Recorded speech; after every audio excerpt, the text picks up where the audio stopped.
it's Wednesday, November 23rd, and you're watching The Big Story with me, Chao Suen. Subscribe to the Straits Times channel to stay up to date with our live news updates.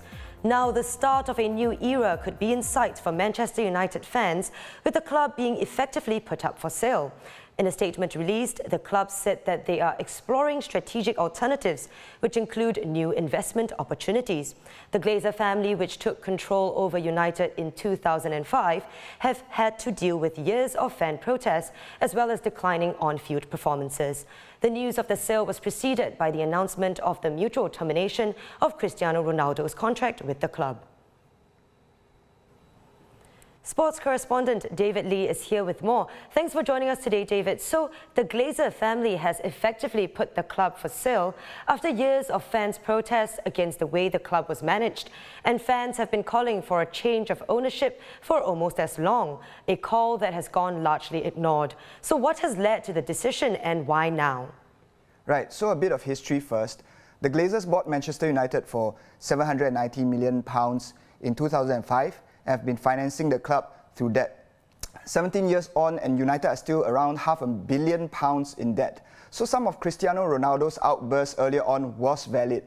The facilities at Carrington Training Ground have declined in standard, while Old Trafford, once one of England's best stadiums, has now been surpassed by others like the Tottenham Hotspur Stadium, Emirates and Etihad stadiums. So they have not progressed. All things considered, it is no surprise that the fans have never taken kindly to the Glazers since their takeover. As for why the Glazers have now come out to say that they're exploring strategic alternatives, which is looking for buyers, my take is that they were inspired by Chelsea's recent sale and Liverpool also being on the market. And they feel now is the right time to offload the club and make a ton of money.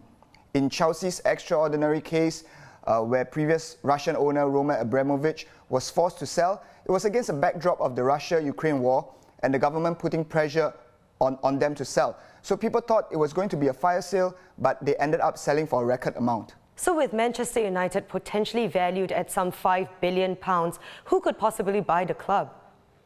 Well, they have appointed two investment banks to advise on a potential sale. One of them is Rain Group, which oversaw the sale of Chelsea to an American consortium led by Todd Boehly for £4.2 billion.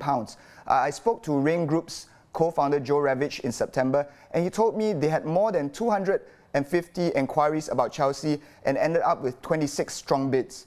He predicted a club like Chelsea would be worth double in 5 years. So imagine a club with such rich history and heritage like Manchester United.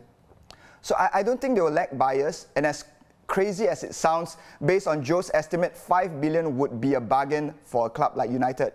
As for who can buy the club, the obvious ones are the Americans, who have stakes in 9 out of 20 EPL clubs. There's also oil money, like we have seen recently with the Saudis taking over Newcastle. While we are not one of them, obviously, there are many billionaires around the world, in China, in India as well, who are capable of buying the club. So let's see. So earlier you mentioned Cristiano Ronaldo. So the other big news from the club yesterday was that Cristiano Ronaldo is leaving Manchester United by mutual agreement. So what could his next move be? Well, I would be surprised if another top English club would sign him, seeing what a time bomb this guy can be. How can a self-respecting manager risk signing someone who just decides for himself if he doesn't want to play for the team, if he wants to publicly criticize the team when things don't go his way? In any case, not many places can afford his salary. And those who can already turned him down last summer. These were Bayern Munich, PSG and Barcelona. So the only realistic European option is a spiritual return to his first professional club, Sporting Lisbon. And surely he will have to take a pay cut on his obscene £500,000 a week salary. Of course, that would be mitigated by the fact that he's available on a free transfer now. Other lower level options would be Major League Soccer in the United States, and even below that, the Middle East, where he can inflate his scoring statistics and chase his 1,000 career goal target in Saudi Arabia or Qatar. Although he did turn down an incredible £300 million 2-year offer from Saudi club Al Hilal last summer. As a United fan, I'm just sad that his United legacy is almost irreparably tarnished. No player is bigger than the club, after all, and over the past few weeks, we have seen that this man thinks otherwise, so good luck to him, and I'm glad this episode has closed for the club.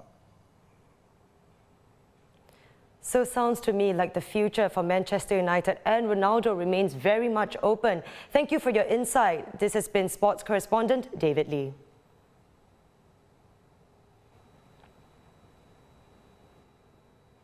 Staying on football in the World Cup, Saudi Arabia's incredible 2-1 victory over Argentina will go down as one of the biggest upsets in the history of the competition. Champions France were also in action, kicking off their campaign in style with a 4-1 victory over Australia. Day 4 will see action in the group of death, with Germany going up against Japan. Spain will also kick off their tournament facing Costa Rica. Now, if you're hoping to get a BTO flat, this will probably be good news to you. HDB has launched a 9,655 built-to-order flats for sale today, in what is the biggest sales exercise since the BTO system was implemented in 2002. The units are spread across 10 housing projects in 5 estates. 3 of these, 2 in Queenstown and 1 in Kallang Whampoa, fall under the prime location public housing model, which comes with a 6% subsidy clawback upon their sale. And another 1,071 flats are on offer in this year's second and last sale of balance flat scheme, bringing the total number of new flats on sale in this launch to 10,726.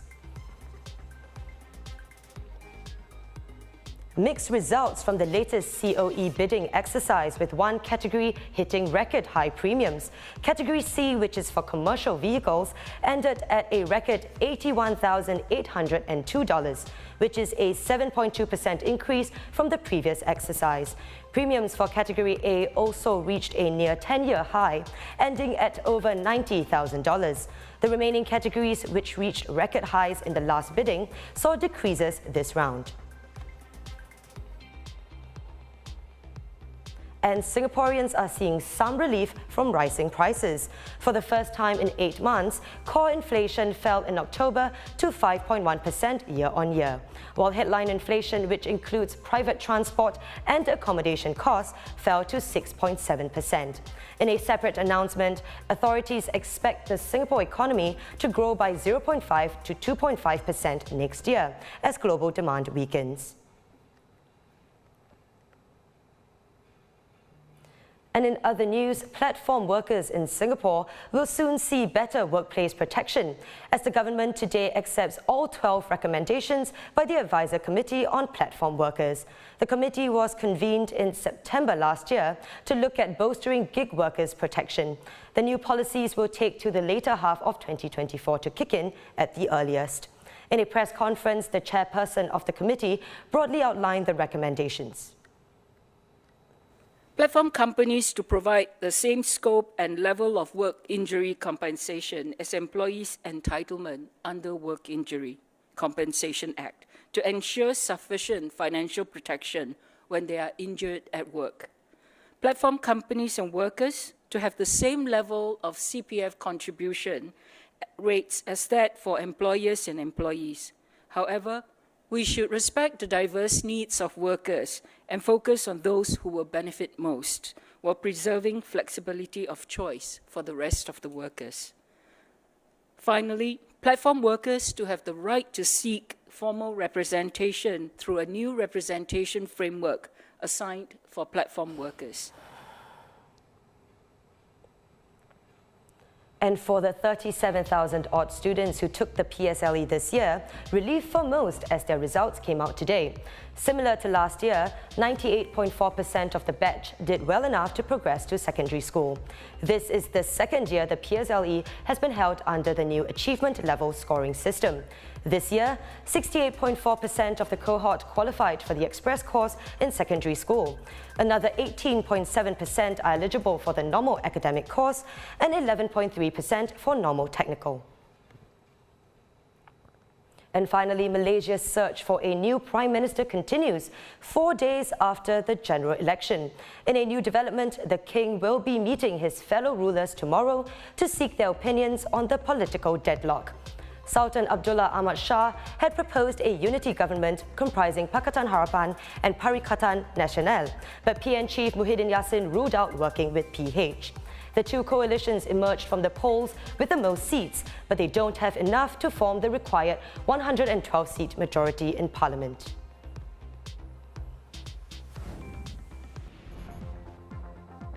Those are our top stories for today. Visit straitstimes.com for more news and our YouTube channel for more videos. Subscribe by hitting the red button below. I'm Chao Suen, and I'll see you tomorrow on The Big Story.